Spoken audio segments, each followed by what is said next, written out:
Shalom, shalom bien-aimés. Nous sommes à notre rendez-vous hebdomadaire appelé les mercredis de l'apôtre Jiré. Je bénis le nom du Seigneur pour vous qui m'écoutez. Que la paix et la grâce de Dieu soient avec vous. En ce jour, j'aimerais vous entretenir sur un passage qui est tiré du livre de la Genèse chapitre 19, le verset 24 au verset 26, qui parle de la sortie de Lot et de sa famille de Sodome.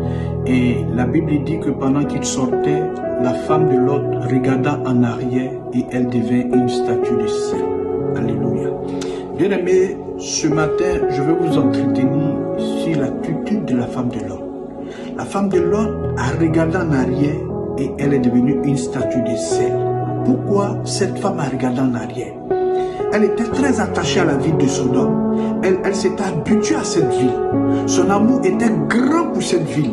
Alors que cette ville de Sodome était une ville corrompue, une ville qui a tourné dos à l'Éternel Dieu. Son amour pour cette ville l'a conduit à sa perte. Je veux dire à quelqu'un de ne pas regarder à son passé douloureux. Le passé douloureux, c'est l'amour familial que tu n'as pas connu parce que tes parents t'ont abandonné.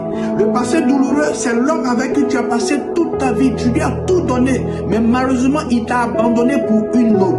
Celui ou celle qui regarde à son passé douloureux détruira son futur.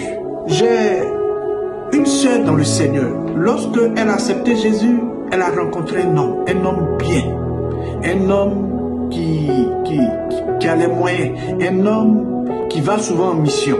Et ils avaient un projet de mariage. Et dans ce projet de mariage, le monsieur lui a dit, écoute, je vais en mission pour quelques mois. À mon retour, on ira voir tes parents et je ferai le nécessaire pour le mariage. Le monsieur allait en mission et il lui envoyait, souvent il appelait, mais tous les jours, il lui envoyait des messages par texto. Et ma soeur, malheureusement, elle dit pourquoi le monsieur ne l'appelle pas et le monsieur lui envoie des textos à chaque fois. Et elle lui a dit beaucoup de paroles méchantes. Et le monsieur, à son retour de sa mission, il lui a dit non, je ne peux pas accepter ce que tu m'as dit par tes messages. Je ne veux pas accepter. Pourtant, lorsque je partais en mission, je t'ai prévenu, je t'ai dit que je vais t'appeler, c'est vrai, mais je t'enverrai toujours les messages, mais je ne pourrai pas t'appeler tous les jours. Et cette soeur-là, elle a détruit son futur mariage. Le monsieur lui a dit qu'il ne peut plus se marier avec elle. Vous savez, le passé que cette femme-là a enduré, elle a pensé à son passé. Elle a regardé à ce que les hommes lui ont fait. Et cela a influencé sa vie.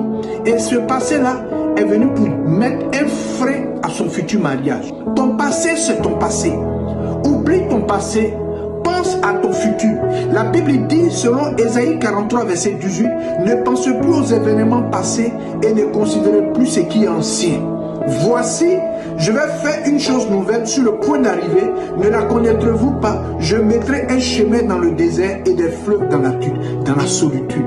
Bien-aimé, si quelqu'un t'a fait du tort, si des personnes t'ont fait du mal, oublie le passé, oublie le mal. Il ne faudrait pas que ce mal-là puisse influencer ta vie et détruire ton futur. Bien-aimé, avec Jésus-Christ, ne regardons pas au passé douloureux. Avec Jésus-Christ, regarde plutôt à ton futur glorieux. Vous savez, j'aime beaucoup l'histoire de cette femme appelée Anne. Anne a connu la souffrance parce qu'elle était stérile. Sa rivale Pénina se moquait d'elle. La Bible dit qu'elle lui prodiguait des mortifications parce que Anne n'avait pas d'enfants. Pénina avait des enfants. Mais à un moment donné de la vie de Anne, Anne va prendre cette résolution. Elle va aller à Silo où se trouvait l'arche de l'alliance. Devant Élie le sacrificateur, Anne ne va pas penser à son passé. Elle ne va pas penser aux moqueries, aux moqueries et au mépris de Pénina. Elle va regarder plutôt au Seigneur. Elle va regarder à son futur. C'est pourquoi elle va dire au Seigneur, si tu me donnes un enfant mâle, je te le prêterai. Si tu me donnes un enfant mâle, je te le consacrerai. Et la Bible dit que Dieu va écouter la prière d'Anne et Dieu va lui donner un enfant. Alléluia. Et dans la suite des temps, Anne va avoir plusieurs enfants. Le Seigneur connaît la souffrance que tu as endurée dans le passé. Regardons à Jésus-Christ. Et attachons-nous à Jésus-Christ pour que Jésus-Christ nous donne un futur glorieux. Je prie pour toi en ces jours. Je prie que ton passé douloureux ne puisse plus jamais influencer ta vie au nom de Jésus de Nazareth.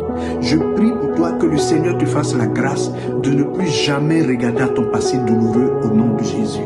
Je prie que le Seigneur te fasse la grâce de t'attacher à Jésus-Christ de Nazareth afin qu'il t'accorde un futur glorieux dans le nom de notre Seigneur et Sauveur Jésus-Christ. Amen.